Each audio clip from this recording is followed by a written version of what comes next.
Please come. I need you. This is our immediate life or death situation. I was so heated up with anger, I just kept stabbing and stabbing and stabbing her, and I took off her head. This disturbingly calm call was made by 25-year-old Jessica Camilleri in Sydney, Australia, on the evening of July 20th, 2019. Though her tone doesn't indicate it, something straight out of a nightmare had just occurred moments before Jessica called for help. When the emergency services arrived at the home where Jessica was living with her 57-year-old mother, Rita Camilleri, they found Rita on the kitchen floor. Well, most of her. Her decapitated and mutilated head was discovered on the footpath near her home. She'd suffered from a brutal attack and been stabbed multiple times with several different knives, 4 of which actually broke during the attack. She also had numerous defensive wounds. Yet in the call to emergency services, Jessica claimed that her mother had attacked her and that she had acted in self-defense. So did she just say her mum tried to stab her? I don't know because of the... Yes. Yeah. With a knife. And in self-defense, I think I killed her. Even more chilling was Jessica's claim that she thought she may have accidentally killed Rita when it was clear to emergency responders that Rita was far beyond any chance of help by the time the call was made, never mind when they actually arrived. This clearly wasn't a case of self-defense. So what had happened between the mother and daughter to end in such a disturbing and tragic way? Well, Rita was widely known to have a heart of gold and always put other people before her, such as her youngest daughter, Jessica. Rita took Jessica in after she'd been struggling recently, though in truth, she'd been troubled for much of her life. Rita took it upon herself to care for Jessica, believing that her love could contain and protect her daughter. Just before her death, Rita had become even more overly protective and defensive of Jessica.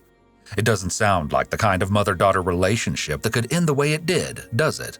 Well, you see, Jessica has multiple mental health diagnoses, including an intellectual disability and intermittent explosive disorder, which often manifested in what a psychiatrist described as rage attacks. She also was diagnosed with autism spectrum disorder. While aggression can be common in individuals on the autism spectrum, it's important to note that extreme violence, such as what Jessica exhibited, is not caused by autism.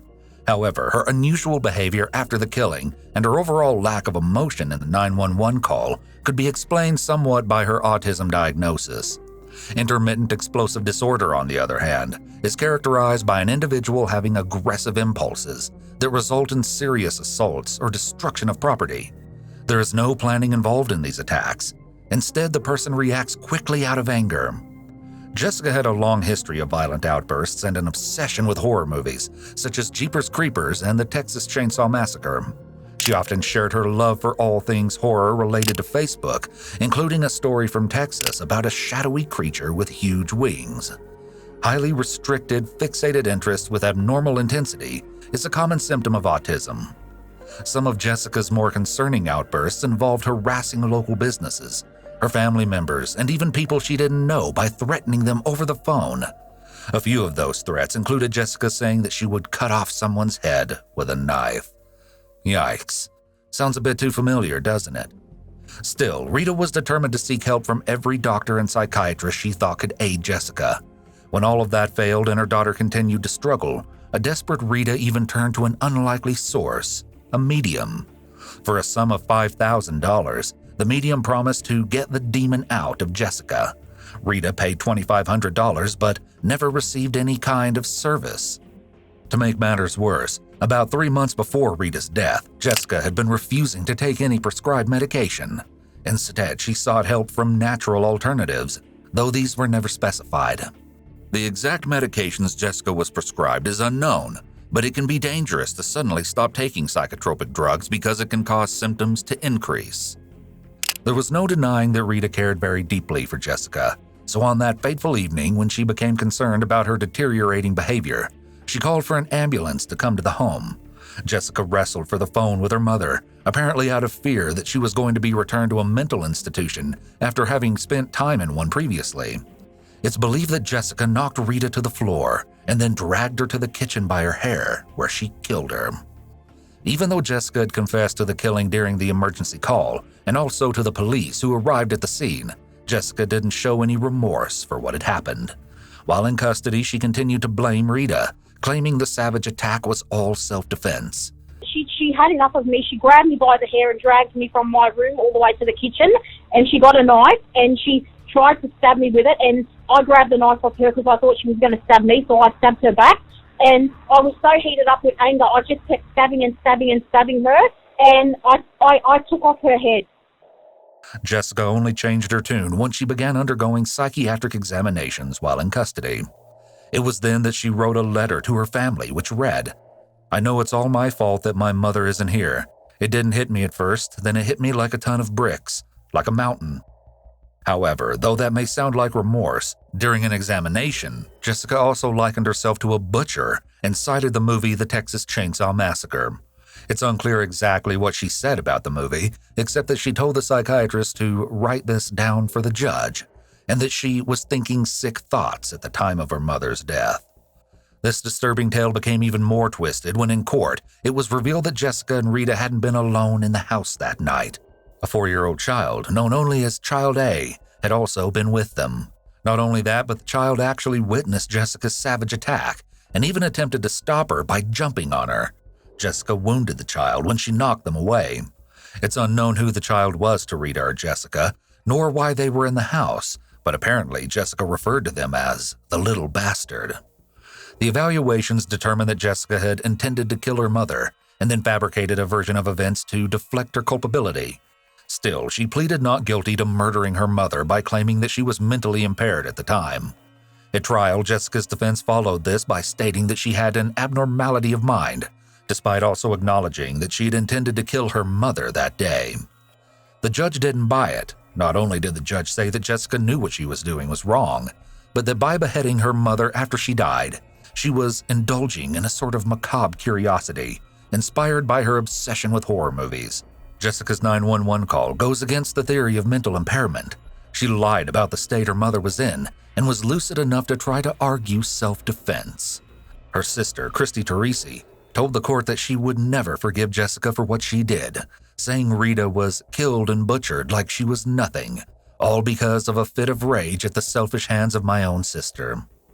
Due to her underlying psychiatric conditions and significant mental impairment, Jessica was found guilty of manslaughter rather than murder, though the judge said that this case was the most serious example of manslaughter a court could consider. Jessica Camilleri was sentenced to a maximum of 21 years and 7 months and will not be eligible for parole for 16 years and 2 months. She could be imprisoned until 2041. Hearing the sentence, Rita's family members started crying and thanked the court. Tips to prevent similar attacks. If you have a loved one who has extreme aggressive outbursts, encourage them to seek help from a mental health professional. Learning coping skills, as well as how to resolve interpersonal conflicts and manage feelings of anger, are all possible benefits of therapy. If you're a caretaker for an individual with serious mental health diagnoses and/or someone who exhibits violent behavior, enlist help. Having a good support system of family and friends, doctors, and mental health professionals can take some of the caregiving weight off you and help ensure your own safety. Always consult with a doctor if the individual you're caring for is refusing medications, displaying increased violent behavior, or making threats. Now, you may assume that this story ends here, but not quite. After being placed in a prison in Sydney, in the women's prison's toughest unit, Jessica began wreaking havoc there. In a situation eerily similar to what happened to Rita, Jessica, reportedly in a fit of rage, grabbed another inmate by her hair and attacked her because she was hungry. Though Jessica may be one of the most dangerous inmates there, she was arguably outdone by another woman who shares those same halls, Australia's female Hannibal Lecter, a depraved story we're getting into next. Before we start, I'll warn you that if you're squeamish, this next case has some graphic descriptions of a crime that haunted the police first on the scene for the rest of their lives, so much so that most took stress leaves after to cope with what they saw.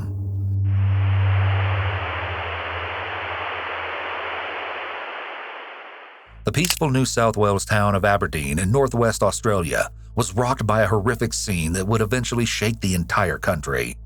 44-year-old John Price was known as a friendly neighbor and an overall nice guy around the community, so it was highly unusual when he didn't make it to work on March 1st, 2000. One of his colleagues decided to check on him and stopped by his house. However, they knew something horrific had happened. when they spotted blood on the front door. John's co-worker immediately called the police. The authorities arrived at 8 a.m. There was no way that they could have ever prepared themselves for what they found. The first thing they noticed was a pool of blood in the hallway just beyond the door, which spread throughout the rest of the house. Except for the ominous presence of blood, nothing else looked amiss at first. They then discovered that the dinner table had been left perfectly set for the next meal, steaks with vegetables already laid out on the plates.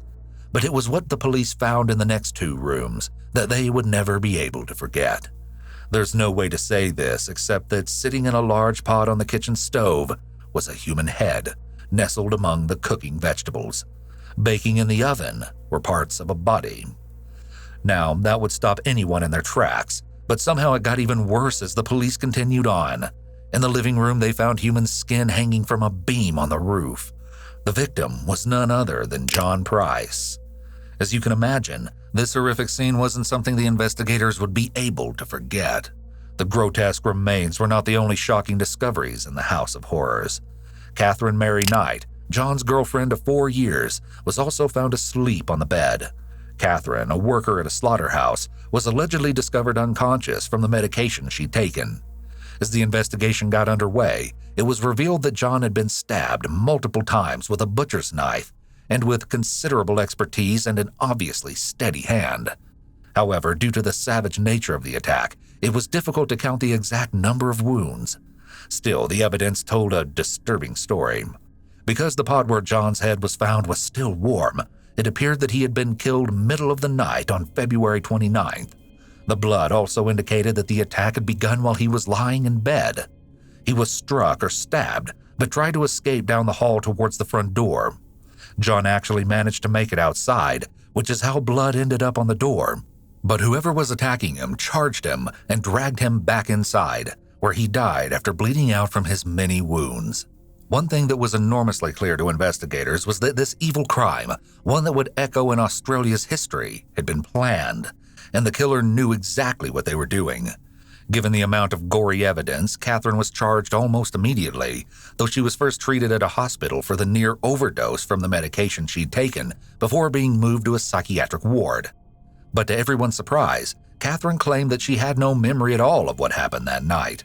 She claimed that the last thing she remembered was watching TV, and then nothing else. To most who knew her, Catherine was often regarded as friendly and someone who loved socializing at the local pub. She was also known to be a good worker at her job at the slaughterhouse. But in her private life, she hid a dark secret. Catherine had previously been married to David Kellett, a truck driver, and the couple had 2 children.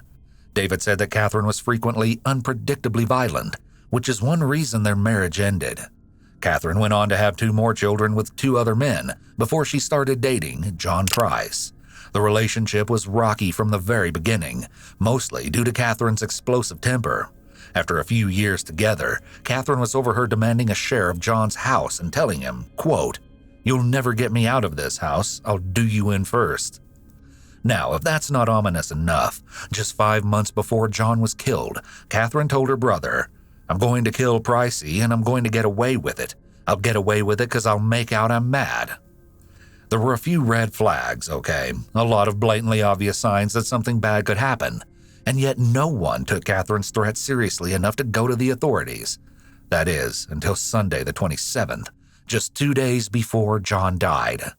John and Catherine had a vicious fight where Catherine threatened him with a butcher's knife, though some sources say she'd actually done more than that and stabbed him with it. Either way, the fight was bad enough that the police were called, and they interviewed both Catherine and John. However, because the two gave conflicting stories, the case was left unresolved, something that those responding officers would regret for years to come. John left home to stay at his friend's house, and the day after the fight, he went to the Scone Court Chamber Magistrate to seek an apprehended domestic personal violence order, basically the Australian version of a restraining order. But by then, it was far too late. Catherine had already decided what she was going to do. With all of this in mind, the question was not if Catherine had killed John. That much was obvious. The debate became whether or not she was sane when she did it. Evidence in this debate was the fact that she dropped off her 2 youngest children to stay with her adult daughter, which was seen as premeditation. Not only that, but the way she left the house indicated that she had planned and grotesquely enjoyed what she did. At some point after killing and skinning John, Catherine went into the kitchen and peeled and prepared vegetables, which she cooked alongside John's head in a large pot to make a sickening stew.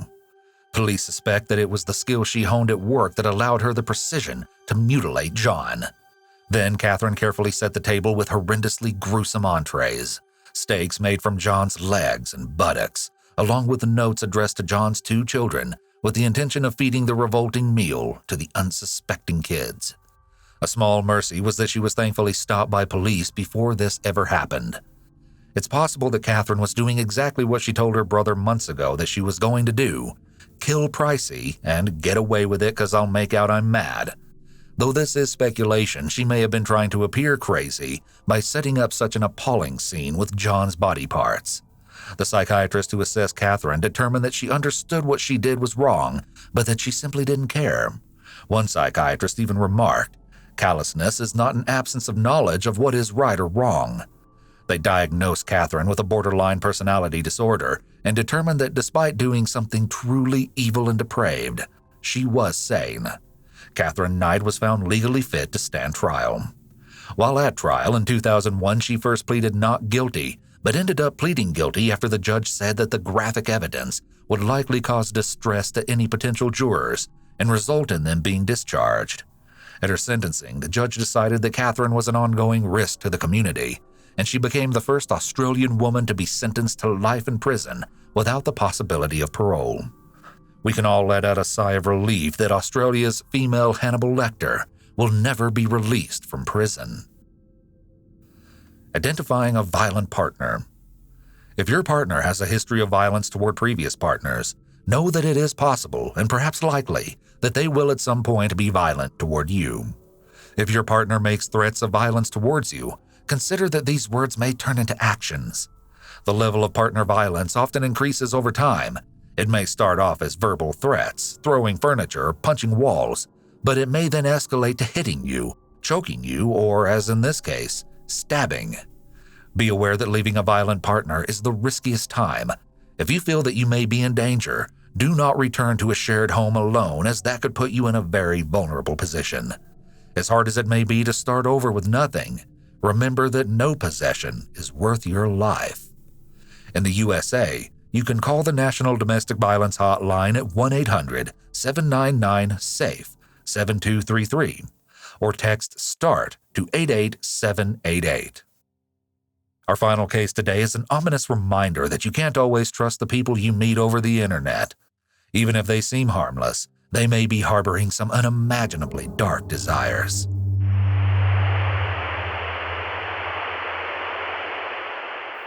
Though 23-year-old Bobby Jo Stinnett from Skidmore, Missouri, worked at the Kawasaki manufacturing plant in nearby Maryville, her true passion came from raising and breeding dogs. It was the kind of thing that only people who really got it understood, which is likely why Bobby Jo found herself reaching out to like-minded people online. She became active as part of an online chat room devoted to the niche love of showing and breeding rat terrier dogs called Ratter Chatter. In December of 2004, Bobby Jo was not only expecting a litter of puppies, which she excitedly told the group about in the hopes of selling them, but she was also 8 months pregnant herself. It was then that she met Darlene Fisher, who approached her online, saying she wanted to buy a dog. The two began talking and quickly bonded over a coincidence. Darlene was also pregnant. With two things in common, a love for rat terriers and both expecting babies soon, the women became fast friends. Since Darlene was going to buy a puppy from Bobby Jo, the two decided to finally meet in person at Bobby Jo's house on December 16th, where Darlene would also pick up her puppy. About an hour after the two women were supposed to meet, Bobby Jo's mother, Becky Harper, stopped over at her daughter's house. Instead of being greeted by her kind and bubbly daughter, she was horrified to find blood everywhere. She found Bobby Jo lying dead on the floor. Bobby Jo's husband Zeb had been working at the time and broke down when he was told his wife had been killed. When investigators arrived, they uncovered that along with all of the blood in the home, Bobby Jo had been attacked and strangled to death with a neon pink rope. As completely tragic as Bobby Jo's death was, there was another concern. What about her baby? Well, this is where the story takes a particularly gruesome turn. There was no sign of the baby, which is why there was so much blood. It appeared as though whoever had killed Bobby Joe had then cut the baby from her womb using a kitchen knife. Who would commit such a horrific and depraved crime to actually steal a baby from a pregnant woman? Well, it didn't take long for the police to zero in on a suspect, the last person to see Bobby Joe, her internet friend Darlene. But here's the thing, Darlene Fisher didn't exist. That is, it was a fake name. Why would someone use a false name on an internet website like a rat terrier group? Well, as it would turn out, someone who saw a gruesome opportunity. The problem was, how do you find someone who doesn't exist? Investigators began examining Bobby Joe's computer and found emails from Darlene, or rather, someone pretending to be Darlene. Tracking the emails, they discovered that they came from a woman named Lisa Marie Montgomery, living in Melbourne, Kansas. The day after Bobby Joe was killed, investigators stormed 36-year-old Lisa's farmhouse to find her sitting calmly in the living room with a newborn baby in her arms. When they confronted her about Bobby Joe's death, Lisa was adamant that she wasn't involved. In fact, she said she simply couldn't have been involved because she had gone into labor while she was out shopping, making it impossible for her to have been in Skidmore. Her husband backed up her story. The police weren't convinced, not even for a second. They arrested Lisa and took the child from her, returning the baby to Zeb Stennett. Now, if this seems hasty, the detectives had one very good reason to suspect the baby wasn't Lisa's, but actually Bobby Joe's. Even though Lisa's husband believed she'd gone into labor the day before, he hadn't actually been with her. No one had. That seems pretty suspicious, but if there was any doubt about the investigators' decision, as it turns out, Lisa's own mother and sister revealed that it was actually impossible for her even to have children. After the birth of her fourth child in 1990, she'd undergone a tubal ligation. Tubal ligation is also known as having your tubes tied and is a form of permanent birth control, making it unlikely that Lisa could become pregnant again. But despite this, over the years, she had repeatedly told her husband that she was pregnant, who appeared to not be aware that she had tubal ligation and believed her claims. It's been assumed that she eventually told him she miscarried to explain why she never actually had another child. As it turned out, in 2004, Lisa had once again been pretending to be pregnant. So when she showed up with a baby, her husband didn't ask any questions and assumed she'd been telling the truth. A DNA test later confirmed that the baby was Bobby Joe's, and the little girl was named Victoria Joe after her deceased mother. With this discovery, Lisa was charged with Bobby Joe's death. When the case went to court, Lisa's defense tried to argue that at the time of the killing, she was suffering from delusions and couldn't distinguish right from wrong. Lisa had depression, borderline personality disorder, and post-traumatic stress disorder after suffering from years of abuse as a child, which her defense claim brought on a dissociative psychosis. She was also diagnosed to be suffering from the extremely rare condition of pseudopsoriasis, where a woman's belief that she's pregnant, even when not, actually triggers hormonal and physical changes to her body as though she's really pregnant. Dissociative disorders or dissociative psychosis can occur following major trauma as a way for the individual to escape from reality. As a child, Lisa experienced abhorrent abuse and assault. As a result of the abuse, she suffered from a traumatic brain injury. The ongoing abuse as a child would have had a huge effect on her development. While the trauma she experienced certainly doesn't excuse the horrific attack on Bobby Joe, it may provide some explanation as to how she ended up doing what she did.